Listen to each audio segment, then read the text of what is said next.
Welcome to the Chasing Tone podcast. I'm Brian. I'm Max. And today we hear from Roy Westernhausen Smithen finally after a long absence. Say that 10 times fast. Roy Westernhausen Smithen. Yeah. We also we talk about the Tumnus. Yeah, the Tumnus, and how we like to use it with different types of amps, how we like to use it in our, for a clean tone, for more of a driven sort of sound with an amp. We talk about what kind of clean pedal platform you'd want to use with your gear, what kind we don't like and what kind we do like. What works and doesn't. Yeah, and we also bring out a very cool little unit for the pedal vault. So with that, let's jump into the show and take the first question. Howdy y'all biscuit eaters. Well, Roy's been on a hiatus for a few months. I slipped throwing a chicken into a loading truck and ended up in a shipping container headed to Tokyo. Should have seen them boys try to wring my neck. They had a hard time wrestling old Roy to the ground. Subsequently, I became the king of the sea chickens, and I swore to my fellow captives I'd swear off foul forever. But a piece of bacon? Hell, I got a pocket full of bacon right now. In that shipping container, I had a lot of time to think about tone, and my query is this. Can you make my buck-going signature telecaster sound like a 1974 Ford truck getting sawed in half with a sawzall? I want the audience to fear for their lives for a brief second when I stomp that pedal. Louder than an Angus bull getting a colonoscopy, and maybe, if you turn it down a little, like a live chicken getting thrown into the air and hit with a wiffle ball bat. Get your board out, change a few wires, and make this happen, feller. Old Roy will be forever in your debt. In gratitude and sausage gravy, Roy W., king of the sea chickens, sent from my iPhone. Paul wants to know, did you or would you use the Tumnus as an always-on sugar coating pedal or as a sugar rush boost? All right, so Max, you actually have a different take on this than I do. So let me hear your thoughts on this. So I don't use my Tumnus as an always-on. I use it as a boost. I usually use Tube Screamer as my always-on pedal. So if I'm playing, I actually play this this exact same setup live. So I have my Tube Screamer always-on. Hold on. So you play a Turbo Tuner live? No, nobody plays Turbo Tuner live. That's a given. So yeah, I'm usually playing a cranked up Super Reverb. My Tube Screamer is usually a little cleaner than this, but not by much. Then for like solos, I'll boost it with the Tumnus, and it just kind of opens up the Tube Screamer.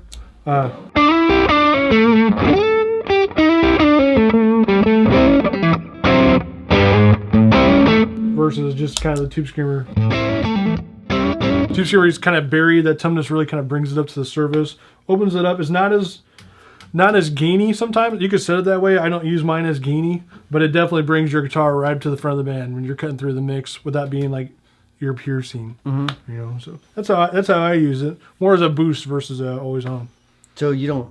I see. So you use it sort of like you're actually getting more of the tone from the Tumnus or a Klon-based pedal. Yeah. Than you would. Than you are like a Tube Screamer necessarily. Yeah, which is a first for me because I've always used two Tube Screamers, but I've been really.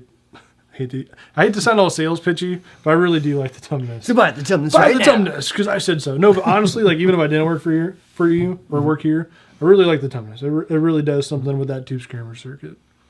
It's an interesting concept on that because what you have is a soft clipping circuit in the Tube Screamer. Okay. So sure. It's very soft. It's soft clipping overdrive, which is nice, smooth and compressed, going into the Tumnus, which has a hard, believe it or not, it's actually hard clipping along and parallel with a clean signal. And it kind of gives a unique texture. Medium clipping, if you will. Well, it's really not medium clipping. It's parallel signals. It's a Goldilocks. Mine's too soft. Mine's too hard. This was just right. So, all right. So let me show you how I use it. Learn me how it's done, Wampler. So I'm gonna have to adjust some amp settings. We're using a Deluxe Reverb, by the way. Deluxe Reverb. And so my clean tone. Oh, that wasn't my clean tone. No. Ooh, you're on the neck pickup too. The way the good Lord intended. All right, so.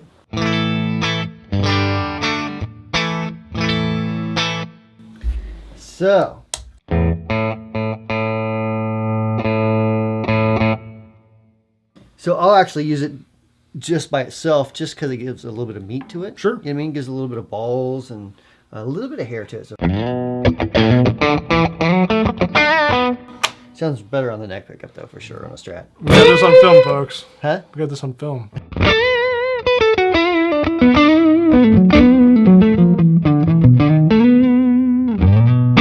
So you'd use yours like almost always on then, Yeah. if you're gonna use it. Yeah, versus. And it's not that that's bad, but it's just like really, really clean. Yeah. You know what I mean? Yeah. So.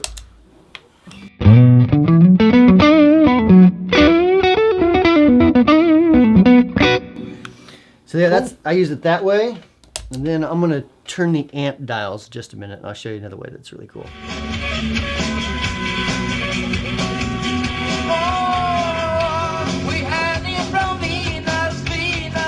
All right, so what I did is I cranked up the Deluxe reverb to, what's it on? 7? 7-ish? Yeah. So, you know, by itself on the bridge pickup of the Strat, which is, you know, a little awkward sometimes, right?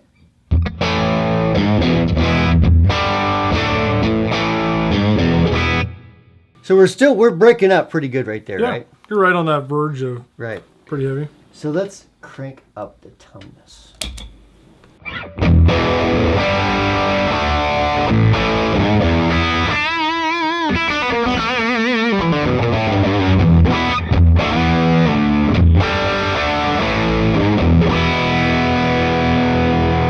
That brings on the rock. Makes the rocks musics. Yeah, so it basically like just pushes your amp like just over the edge. Yeah, just pummels it like Ronda Rousey in an MMA fight. You know what I mean? Yeah. Hopefully it lasts a little longer than a Ronda Rousey fight. Pedals only good for about 20 seconds. Crap's out. Exactly. So yeah, actually it'd be the amp, I guess. Whatever. Yeah. I don't know. Whatever. But that makes sense to somebody. It needs to last the whole set. That's my point. right. So I mean, and that's how I would use the Tumnus. Like one to fatten up a clean signal, not necessarily for a bunch of gain. Sure. The other one is for an amp that's already breaking up and just pummel it into submission. Boom. You know what I mean? Yeah, man. So that's what I do with that. So two different ways. Right. Who's right? Who's wrong? Me. Probably. It's on my paycheck, so I'm going to say, yeah, you're right. We'll go with that. All right.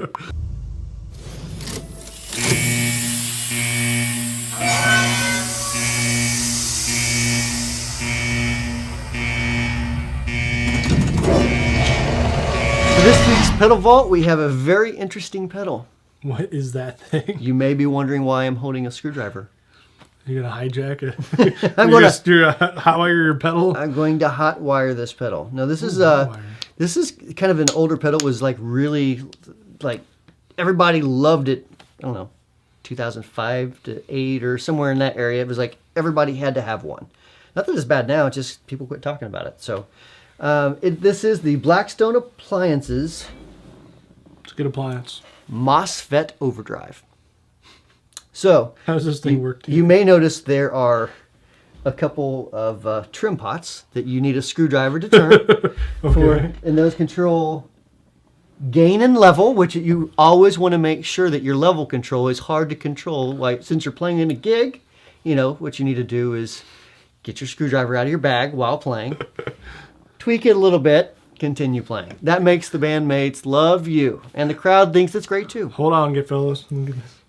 It's every guitar tech's nightmare. Right. You might actually just stop the song and say, "Hold it! I've got to adjust my level. 1 second." Does anybody have a number 2 screwdriver? Is anybody in the crowd? Number 2. Flathead. Yeah. Flathead, yeah. So I mean, so the switches are. It's basically like an on and off with a channel boost switch, and it's actually a pretty cool sound pedal. I forget what that middle thing does.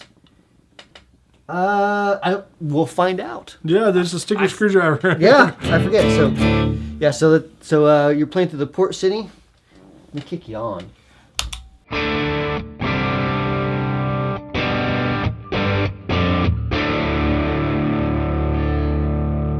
I'm gonna turn your gain up a little bit.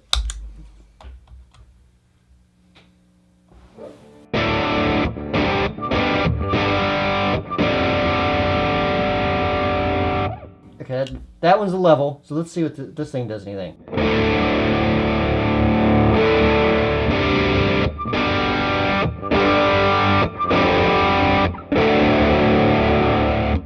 Sounds like a sort of like a mid control, maybe. Yeah.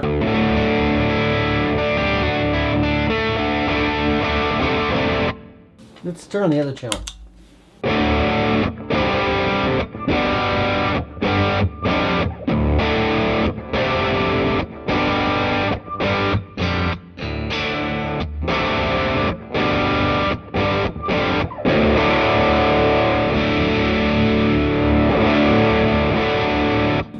How's it feel? Yeah, it's pretty cool. Yeah, it's heavier. Does it bring the blues? It doesn't. It doesn't bring the blues. Does it feel? I remember these were actually touted as being very tube-like at the day. Yeah, it cleans up your play response, I guess, kind of big and light.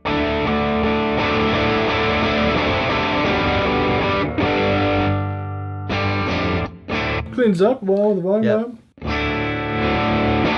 It does say on it as well that requires unbuffered connection to the guitar, so you don't want to buffer in front of this. I assume it's probably, if I remember this type of circuit, it's not going to clean up the same way, and it's also going to react a little funky as well. So it's cool though. But yeah, it's a cool unit. I've never seen one of these before. Yeah, it's they didn't. I mean, it's a pretty small company. I don't think they had gigantic distribution or anything like that. But you know, at the time, you were cool if you had one in 2005. So, boom. There you go. Jeff wants to know, when an amp doesn't take pedals well, what's the problem? Can it be modded? Is it mostly combos that the speakers can be upgraded, or is it more to do with circuitry? Jeff from the Tone page, Facebook Tone page. There you go. Cool. So we're actually using a Vox hand-wired AC30. If you listen real quiet, you'll notice a beautiful hum. That's a tone. So I haven't really dove in to see why it's doing that yet, but for the purposes of this, it'll do just fine. So I'm on the top boost channel, and like on the bridge on a Strat, it's pretty gnarly. Very trebly. Very trebly and bright. It's kind of cool on a neck though.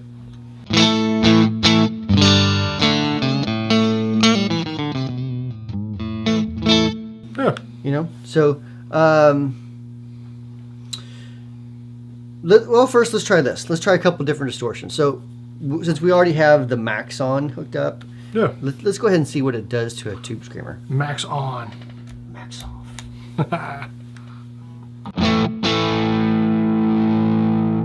Add a little gain to it.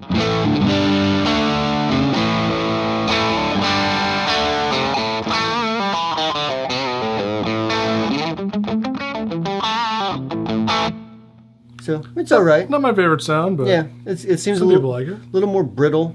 Not a whole lot of meat to it necessarily. Needs more oomph.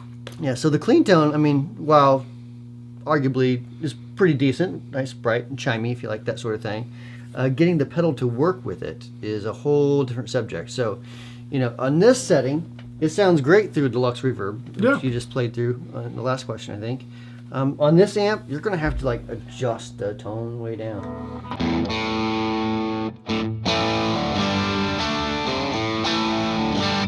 There's some volume up there.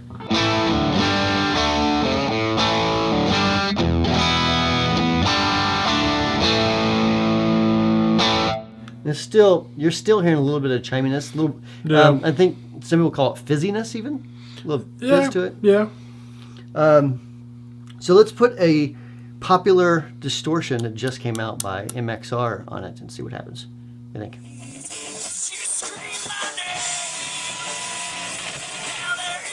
All right, so this is the new EVH 5150 Overdrive by MXR.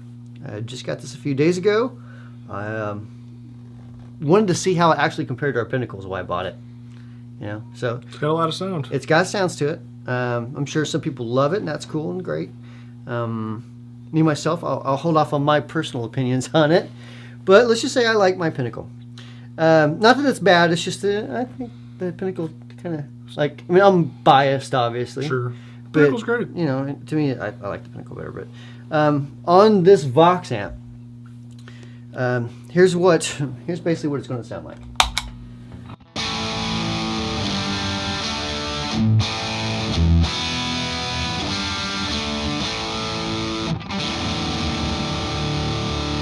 You know I'm getting serious when I tune down. And drop D.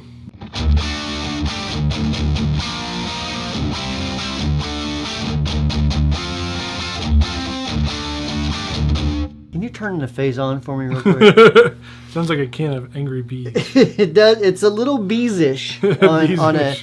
a AC30 on the clean or top boost channel. But that's not necessarily the pedal's fault. That's just that Yeah, for this pedal, for that type of hard clipping pedal through a very clean, chimey sort of amp, it's just not the best platform, I don't think, for a pedal. You know. So not all amps are going to take certain pedals very well at all. Right. Right. I got a classic Super Reverb. It takes some pedals great. It takes a lot of pedals not so great. Sometimes a speaker swap can help. Right. Sometimes it's unfortunately just the amp, you know. Yeah, and that's one of my favorite things about the Port City is that just like I don't think I've really found a pedal that it doesn't sound good or can be tweaked to sound good. Yeah, everything sounds different to it. So let's be fair. Let's put the 5150 through. Let's put it through the Deluxe Reverb. See what happens.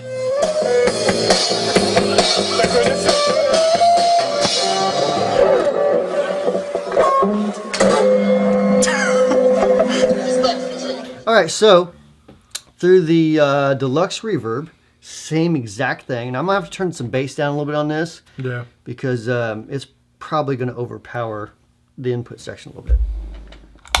Well, actually, first let me do the clean channel or the clean sound.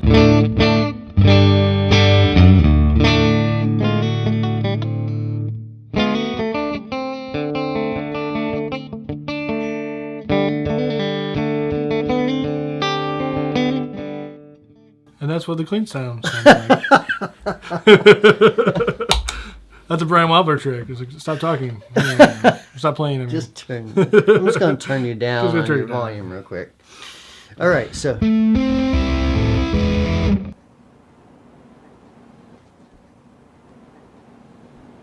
No stairway. Denied. It sounds. Okay, we won't do that. All right. Actually, let me turn some more of that bass down. So it's a little woofy. Yeah, and then the controls are all about 1 o'clock or so.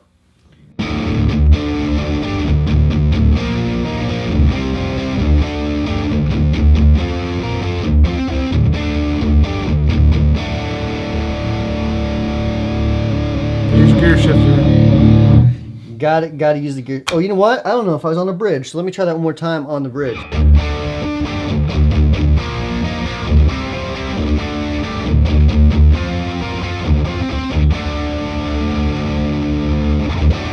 Still pretty bass heavy. It's still pretty bass heavy. It's obviously the top end has totally changed dramatically. Very much so. You know, I mean, so it's even though it's the pedal with basically the same settings, though I did turn the bass down, so you know, it wasn't too boomy. It's so dramatically different that it's like a whole entirely different new pedal. Night and day, man. You know, so let me run that through the Port City real quick and see what it sounds like to that. All hail to the mother.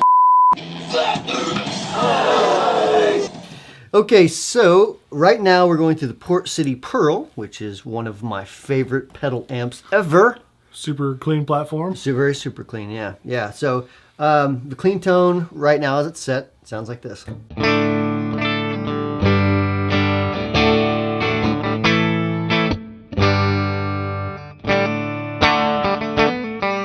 I'm just teasing. Okay, so clicking on the EVH.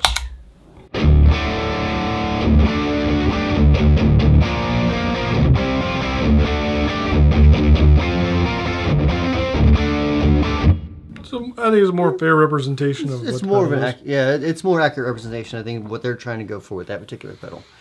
And you know, I mean, everything, like I said, everything's at 1 o'clock or so. Bass is down a little bit. If I bring the bass up to 1, it gets a little boomy still.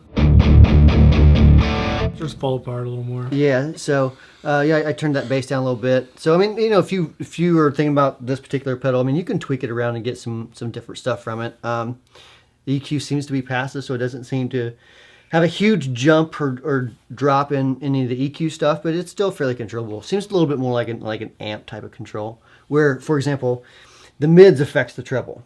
Okay. I'm sorry, the mids affects the treble, so you can turn the treble all the way down, and if the mids are down, as you bring the mids up, you're going to notice you get treble back. So, and if the mids are all the way up, the treble's not going to be super effective. Cool. So, which is just, I mean, that's just kind of the way that style of tone stack works, regardless of whether it's this pedal or anything else. So yeah, that's that. Boom. All right. So, and that's all we've got for this week. If you're watching on YouTube, then make sure you leave a comment below. If you're watching on Facebook, make sure you are subscribe to our tone group page for sure. Look up Wampler Pedals Tone Group. And for Brian, Max. yeah, we're chasing tone. We'll see you next week.